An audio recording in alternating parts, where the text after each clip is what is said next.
So you took heat over a tweet. Yeah, which is fine. I mean, so Chris Fedor, who has defended the Cavs, like Chris is not out to get the Cavs. This is ridiculous. Why? Do people think he is? People think so. Chris said that Donovan, I don't have the exact words in front of me, but basically said that Donovan was frustrated at times with his teammates, that he felt there was immaturity, that they were like not ready for the playoffs at times, which is stuff that all of us have kind of said. And I don't think he's alone in reporting that. No, not at all. And Chris, how would Chris benefit for just making that up? So I did see that Donovan backpedaled from that comment. And a little inside baseball stuff. You guys will understand this. When I say inside baseball, I mean inside the industry, inside journalism. Oftentimes, what happens is a player and I'm not suggesting this is what happened here, and I'm not going to take Chris's side, I'm not going to take Donovan's side. I don't know. Yeah. But oftentimes, what I've seen and what has happened to me in the past is athletes in the heat of the moment, when they are very frustrated, after a loss that is particularly stinging, they say things. And not realizing that those things are now fair game. As long as that conversation was on the record, right, those are fair game. So it would not be a reach to think that Donovan in frustration, whether either after the last loss or throughout the course of the season, had said things, dropped little breadcrumbs to let the media know, I'm not real happy right now. It's reported, and then the athlete clutches the pearls and is like, oh my goodness, I can't believe you wrote that. Right. Yeah. I don't know what happened in this situation. Yeah. But that I makes a lot personally of have been sense. involved in things like that. Exactly. And listen, Chris didn't say Donovan's asking to get traded or any of that. He just said he was. Why wouldn't he be frustrated? Wouldn't you if you were scoring 50 in a playoff game on a bad knee and nobody was helping? Everything that he was alleged to have said, I not only understand, I'm glad he said it. Yeah. Because one of the things that he said that I really glommed onto was the Cavs organization has the bar set too low. I want my superstar to think that. Of course. I want my superstar to, at the start of every season, say, we're going to win it this year. The bar should always be the championship. That's our goal, and if we don't, we failed. 100%. So everything he said, I'm fine with. Yes, agreed. I wish, people would just come out. I don't know if he said it or not. But like I said, I went back and watched what my comments were last year around this time with the Knicks. I wanted to refresh my memory and see if I was on the same type time. And I went back and was listening. And, I said it last year. There's always a point in your life where people are just very comfortable, right? Mm-hmm. People get comfortable in their jobs, comfortable in their relationship, comfortable in their lifestyle. And when people start to move, when adults have to move past their comfort zone, everybody just no, I can't do it. Go change somebody's routine. I have my coffee at 1 o'clock. I go eat the same donut every single day. Yeah. They didn't have sprinkles today. Listen, the Cavs are not a good enough team. It is what it is. But if you think that you just saying run it back means you're smarter than everybody or you have some restraint, no, you're just scared of change. That's and you don't know what the future holds. And you would rather think what you're doing right now is better than anything else they could have because at least I don't have to change the shirt that I wear on Friday. I can understand that Donovan's probably most sensitive about the teammates, about the comments about his teammates. Because the one thing that we've learned from Donovan Mitchell is he is a good teammate. He does care. And so for comments that he's made either recently or in the past to surface now, I can understand why he would be upset about that, but if he said them, he's got to own them. And you can't roll on a reporter. That's his livelihood, too. Yeah. Just like basketball is Donovan's livelihood, Chris's livelihood is putting words to paper so people can read them. Chris could only possibly hurt himself by making that up. I mean, it just doesn't make any sense. You've known Chris. Yeah, of course. He would never make that up. I don't know him personally very well, but I know his work and I know his reputation. Yeah. Chris isn't making stuff up. Of course, that's ridiculous. He's just not that kind of reporter. and other people heard things. So it is what it is. It's fine. He's not going to go back at Donovan Mitchell because that wouldn't benefit him. No, he's got to lay low. He's going to smooth it over behind the scenes. It's going to be fine. That's it's all right. good. That's exactly right. All right, Mike is out. Anthony's out. That means Earl's behind the glass. Earl, good morning to you. Good morning, brother. How you feel? I'm great, man. How are you? Everything good? Everything is great, man. Love I'm to here. hear it. Steve is here. We're going to hold it down. We're going to fly this plane. We're going to land it smooth. At 1 We're going o'clock, to drink like we tequila. always do. And we're going to have a damn good weekend. That's what we're going to do. right. I'm heading for it. Let's Baseball get to season it. starts. That's right. For Big my weekend. league. Like Guardians are home. City we Connects. get to see the City Connect uniforms, which I love. Love them too. I can't wait to see I don't them. know that we've all ever agreed that we like the uniform. You liked them I too, know. you said, right? Oh yeah, like No, we they're were all sweet thumbs looking. up. I'm trying to figure out the I was way. going to buy one, but you know what the cost is at the team shop? 300. $300. Is it really? Yeah, that's too high, guys. What? That's too high. 300. It's too high. I know all prices. They in won't sell jerseys. those. They won't sell No, those. not at 300. You got to know your audience. Number one, Clevelanders just aren't going to spend $3 on a jersey. I mean, there will be people that do it. Yeah. But I'm someone who rarely looks at the price on things that I want. Like if I want it, I want it. But I found out how much it was, and I'm like, okay, I guess I don't want it that much. I mean, if You you're know- not willing to pay 300, That's I don't think there's a principle. lot of people Hey. that are going to be willing no, to and pay at that point, it's just principle. That's crazy. You know what? But the hoodies for $1 are smooth. Do you heard what Drake said, man? You know what I'm saying? He's like, I always get it first. That's how you lead by example. Well, I'm Team Drake, so I'm with him. That was a hot line. I get it. Yeah. But man, that's just a steep price, man. Now, That's- is it? They're is wearing that the them authentic? tonight, and they're wearing them Sunday. Yeah, I thought they have to wear them every Friday home Yeah, I'm game. getting one. Right. I guess it's their option whether or not they can wear them Saturday and Sunday. Yeah, they're wearing them this Sunday. I Baseball saw the got- schedule of all the games they're Baseball wearing. got way too many rules. They Yeah, need to- they've got. Hey, well, the NFL has uniform police. That's true.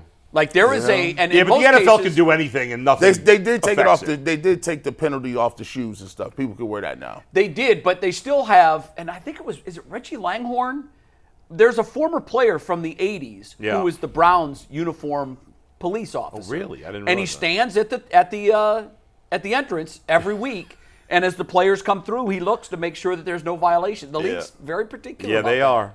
Very They particular. are. All right, we have some business to do, Earl, and then we're going to dive back in on the Cavs. Yeah, let's get to it. It's winner take all time in the NBA and NHL, and FanDuel is giving you a shot to bring home a big win of your own. So right now, new customers is getting $150 in bonus bets with any winning $5 bet. That's $150 to bet on spreads, money lines, player props, and more. All you got to do is visit FanDuel.com/UCSS and make every playoff shot count. FanDuel, America's #1 sports book.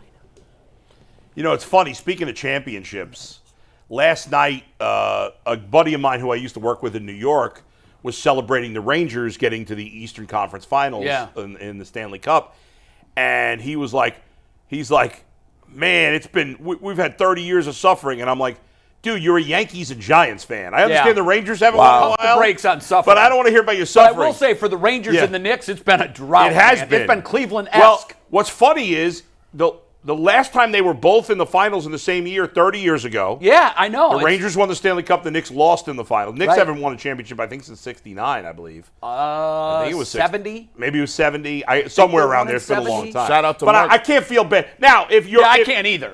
If you're a Jets, Mets, Knicks, Rangers, I give you, yeah, that's fine. It's been a You've minute. You've only really won one championship in the last 55 That years. was 86 for the Mets. Right. That was a long time ago. And then you got to but- go back to 69 for the Jets. or Right, 68. but if you're a Giants and Yankees fan, you can. Yeah. But he responded, and this is funny because I wasn't really actively thinking about it.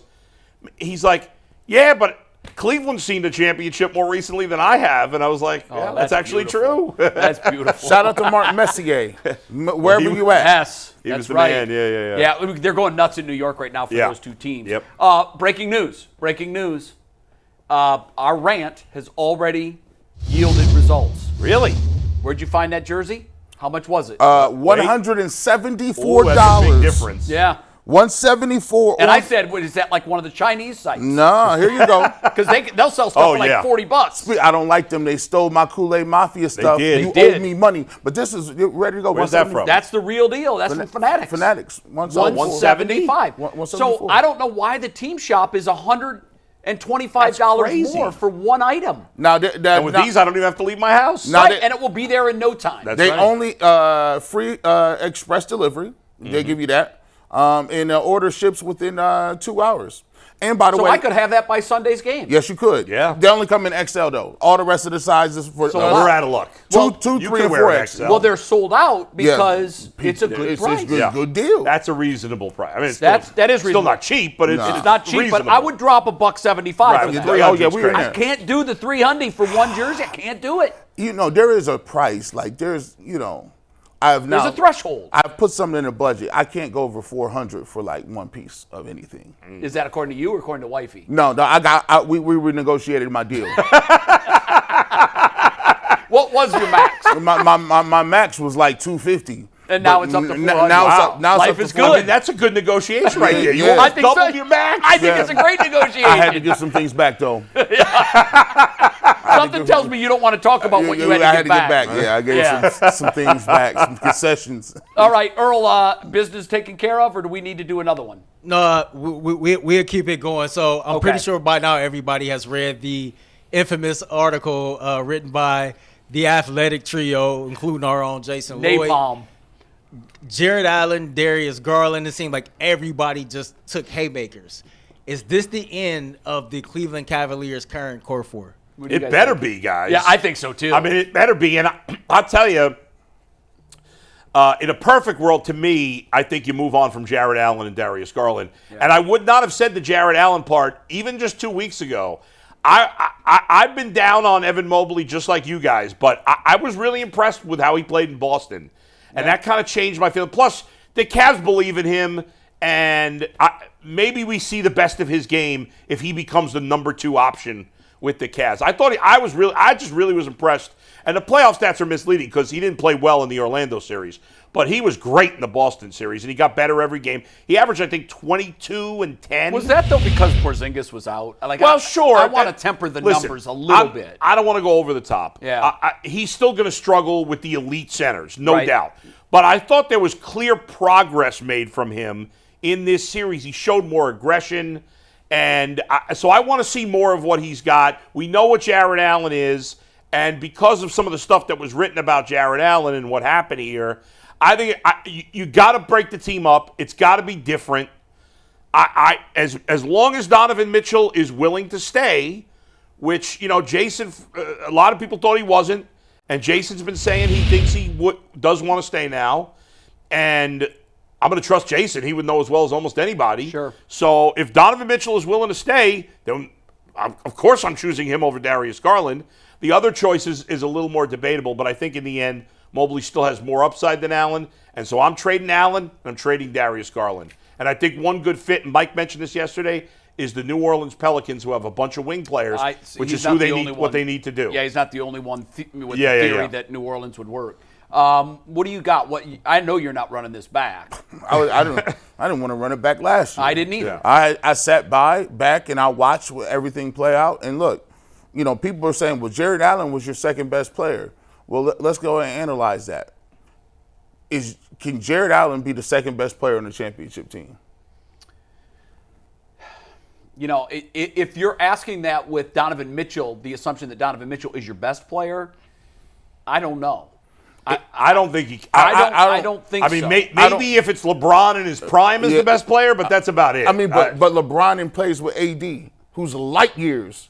Yeah, no, I'm saying he hasn't won anything. I'm saying you're right. maybe LeBron at his peak, which he's not at his peak anymore. Right. LeBron at his peak, maybe, but even that I'm not sure. So with nobody else, no. And people shouldn't be surprised. I always talk about it like this: when you get drafted by somebody, you get a benefit of the doubt. Sure. Right? You get that cachet. Mobley was drafted by him, right? So if you're looking at Allen, who they got in a trade from the Nets. He's performed great. I thought he had a great regular season, but what is the ceiling with this team? People say, well, they had guys in and out of the lineup, blah, blah, blah. But even when they played together, they didn't play well. Even when they played together, they still were not good enough to beat some of these teams. So for me, Allen is I'm not saying he's on the cutting board or whatever. I'm not going to take pennies on a dollar for him, but I'm going to be looking to get better at the 3 position. For me, the guy with the highest, I guess, ransom or price to come back to you is Darius Garland. Even though he's a max guy, that's not a max guy. Right, because here's the thing. There's a lot of people that get max money or a lot of money, and other teams want to get rid of those guys too, right? So the money has to match, right? So theoretically speaking, if you want to go get another good player, chances are that good player is making a lot of money somewhere else. In all likelihood. In all likelihood. So you have to have some money to make the money match. And so in one way that could be a deterrent because you're making that much money, but I see also what you're saying. That could help you. But also that could help you because you would have to take something back to get something. So, and he's still young. He's still a guy that was a former All-Star. He's not that far removed from it. And this really also helps you because you think people say, "Oh, his trade value." No. Best believe the Cavs are going into those phone calls saying, "Look, hey, we love Darius. He's a good kid, never in trouble, former All-Star. We just happened to go get Donovan Mitchell. We tried to make it work, and it just didn't work. Not a fit. It's not, but that may be the reason why he's not performing to where we were at. It's not the fact that he fell off. It's the fact that he and just there's evidence to back that up. He had his best year, his All-Star year before Donovan got here. So that, you can get something just as a way however you got to spin it. But I think it's obvious, like Bull said, the two guys you're going to build around is Donovan Mitchell. And the thing that was so damning, and it wasn't even damning, it was more like, when you listen to what happened with Darius Garland and Mitchell, they say, his agent wants to say, all right, if you give Mitchell the contract extension, we might want to go look at other places, right? It's the same thing that happened to Colin Sexton. Sure. Happened here. He had Sexton. He was in a contract year, averaging 24 points a game, got hurt, came back, Darius thrived, and they said, well, we're going to pick Darius Garland. This is the way this thing works, right? So I think you can get something from Garland. I think you can get something from Mobley. And guys, we talked about during the season when they played their best basketball, it was 4 guys on the perimeter and 1 guy in the paint. Now, that guy was Jarrett Allen, but we didn't really get the chance to see it with Mobley. We did a little in the playoffs. Now, he didn't in those last few games. Obviously, Mitchell wasn't playing. But I also think, and I said this yesterday, if you get rid of Allen, then I think there's less pressure on Mobley to shoot threes because now he's the only big guy. Right. And maybe he can just keep improving his interior game. And, you're going to want him to take threes now and again, but I feel like there's less pressure on him. With Allen there, it felt like there was more pressure. And I think Mobley, even though, again, he's going to struggle with the Embiids or the Jokic's, who's not going to struggle with those guys, he's a 5. He's not a 4. And I think playing the 5 with 4 shooters around him, especially if they can get some bigger shooters who are wings, he has a chance to thrive in that. How good his ceiling is, who knows? But I want to see it. I want to see Mobley, Mitchell, and I want them to get the best wing player they can. You want to get another big guy for some minutes here, and in case Mobley gets hurt, but not someone that's going to play as much as Jarrett Allen. I think. We're in partial agreement. But for the most part, I'm sticking to my guns. What I said back in early February when Mike and a lot of our watchers looked at me as if I had 5 heads coming out of my neck. And that was Mobley and Garland should be on the trade block. I start this whole process with Garland, and the reason I say that is he's the one I'm most convinced has to go. Like you, I think the Allen-Mobley call is very close. Yeah. I'll go on to make my point why I think it should be Allen that stays in a second, but I think everybody here is in agreement that Garland's just not a fit. Yeah, no. I'm not knocking Darius Garland's game. I'm not. No, he'll probably be good somewhere else. He had some really nice minutes in the series, particularly against Boston. Yeah. But he also had some inexplicably bad moments. Oh, terrible. Leaving your feet, nowhere to go with the basketball. Out of control drives at the end of quarters and halves and games. You can't have that. That's when you have to be buttoned up and at your best. Mm-hmm. And that tends to be when he is at his worst. Inexplicable turnovers, the 8-second violation. Like what is that? No excuse for that. Okay, maybe in a regular season game against, Atlanta, that happens. It can't happen in a playoff game. That just shows lack of focus. And so I think that might be an issue with Darius. And one of the criticisms allegedly from Donovan Mitchell is that perhaps at times he doesn't take things as seriously as he should. Yeah. Look, Donovan Mitchell is who you want as the face of this franchise moving forward. He is your leader. He is the one saying our bar isn't high enough. Right. He is the one saying guys have to button it up and come to play. We can have fun, but you've got to be serious. We have decided, is the face of the franchise. You must get him to sign a long-term deal. Now, if you don't get that, I'm not sure you're so quick to trade Darius Garland. And so I don't know. Well, yeah, that's a difference. Yes, no doubt. If my priority list for the offseason is absolutely, number one, get the deal with Donovan. No doubt. Once he's inked long-term, move on from Garland. Yes. Once you trade Garland, what assets did you pick up when you moved him? That might help solve the dilemma, Allen or Mobley, depending on who you get. Yeah.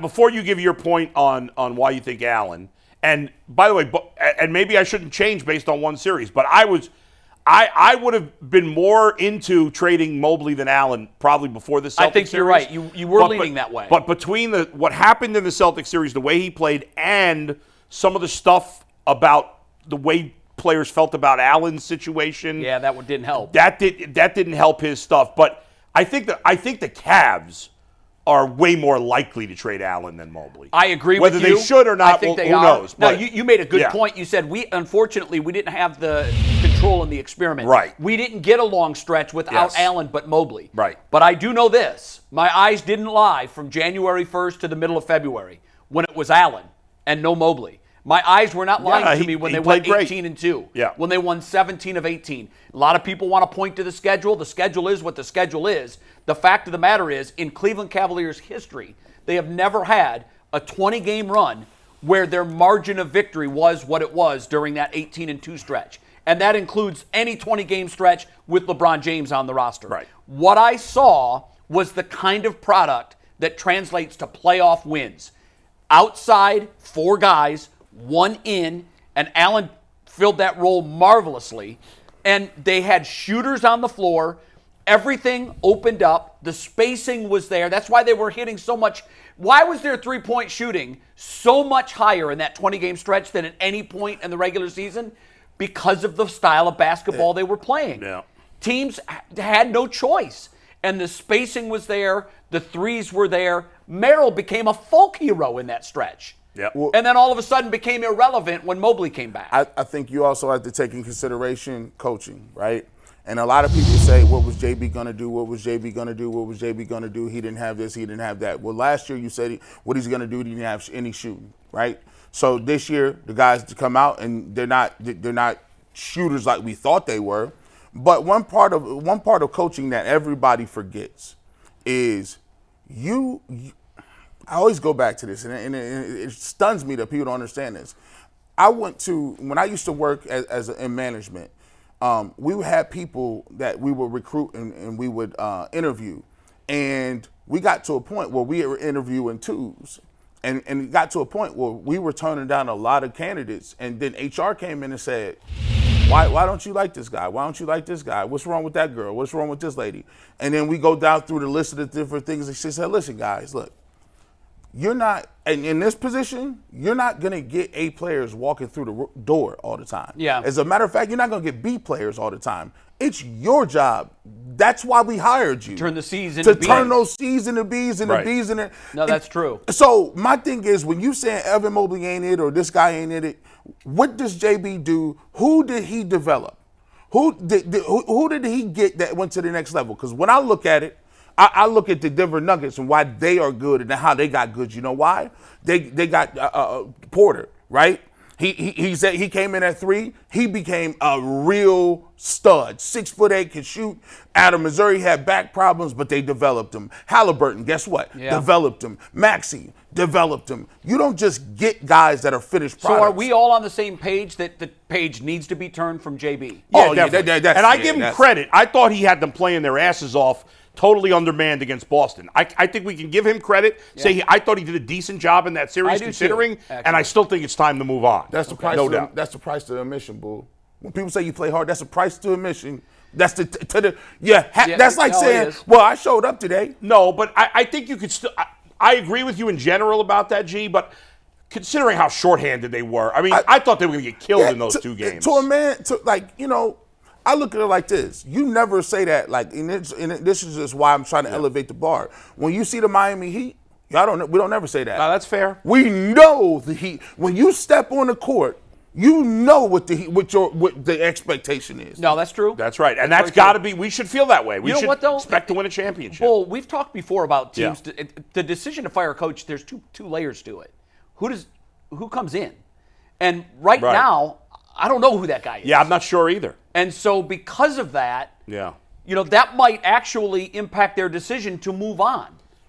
Because you can't, I get that if you've made the decision that he's the wrong guy, then you're better off moving on sooner than later. Right. But what do you do in replacing him if the right guy isn't there? That's fair. I would say this, though. It's very clear, and Jason's talked about this, that Donovan Mitchell doesn't believe in him. Yeah, and if your best player is not buying into your coach in the NBA, you got no chance. So they got to find the right guy. Like, we'd all love to bring Ty Lue back. I'd love to bring Mike Brown back, but that's not happening. But no, I don't think either. There's got to be a guy out there. I mean, there's got to be, you'd think. I would think there is. I think G gave you. So. I think the two things that are the total indictments are, one, the best player doesn't like him. Two, what you said. Who's gotten better? Yeah. I'm looking. I'll be looking. Yeah. I'll be looking. Now, I would say Donovan Mitchell's played his best basketball as a Cav. Right. But I'm not giving JB any credit for that. Jarrett Allen had a great year. Yeah. Like, you know what I'm saying? But he's more of a. But he hasn't taken a guy out of nowhere. Right. And made him, I don't know. I don't see it. I think it's time to move on. I got a question about Jarrett Allen. Shoot. So per Jason's article, he talked about, Jarrett didn't even attempt to try to play. And that kind of ruffled some people, some feathers within the organization. Right. And he believes that you can't bring Jarrett Allen back. Do you all believe that that's enough in itself to move on from J.A.? I don't know. I need more information. Yeah. I need to know which players were saying that they weren't happy about. And here's the other thing with injuries. And for all of us that have played sports and have had injuries, we know exactly what I'm about to say is true. Mm-hmm. You cannot understand what a player is going through with a specific injury. We've seen guys played with torn, well, hell, Jack Youngblood played a Super Bowl with a broken leg. We've seen guys play with torn ACLs. Yeah. Mm-hmm. We've seen other guys come out and not be able to go back in with a torn meniscus. It's almost impossible to understand what pain a player is dealing with because every injury is different. So I'm not giving Allen a complete pass because I think one of two things happened. Either what we're hearing in the media now is true and that he didn't want to take a shot, or the Cavs wildly misdiagnosed his injury from jump because remember, after Game 5 of the Orlando series, the word was he was day-to-day. Right. Yeah. Well, day-to-day turned into week-to-week, and we never saw him again. And I like to make the evaluation. I always say this, man. The injuries. I done had a lot of injuries. Who knows how? I don't know what his body feels like, and I don't know what his availability was, or if he would have been effective if he did play.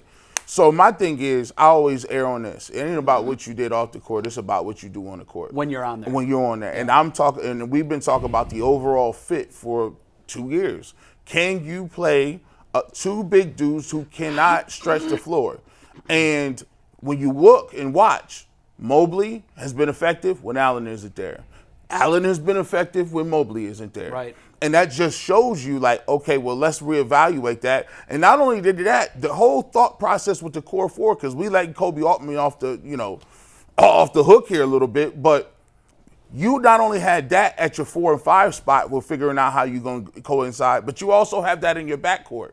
And then you complicate things with putting Max Strus at small forward when he's not a small forward. No. And you're trying to make him a playmaker. The first game, I knew it was a wrap. The first game they was playing when they got him. I'm like, Max Strus is just dribbling up and down the court. When he started doing that? Well, remember, the very first game he played, I believe he had a career high. It was against the Nets. It was the first game of the season. Yeah. And what shocked me was they won on a buzzer beater, I think from Mitchell. Yep. And in the interview after the game, Strus said he wanted to shoot the last shot. Yeah. I said, boy, if you don't cut it out. Listen, he had a tremendous game, but I immediately, I remember, file that away. That could be a problem. Yeah. I mean, you've got to know your role, and his lane with this team is to be the shooter that can add some spark and some quick offense. But he is not the guy that you want with the ball in his hands with 20 seconds to go, down one score. The other thing that we haven't talked about, and hopefully we can, because I know we got a guest coming up in a second.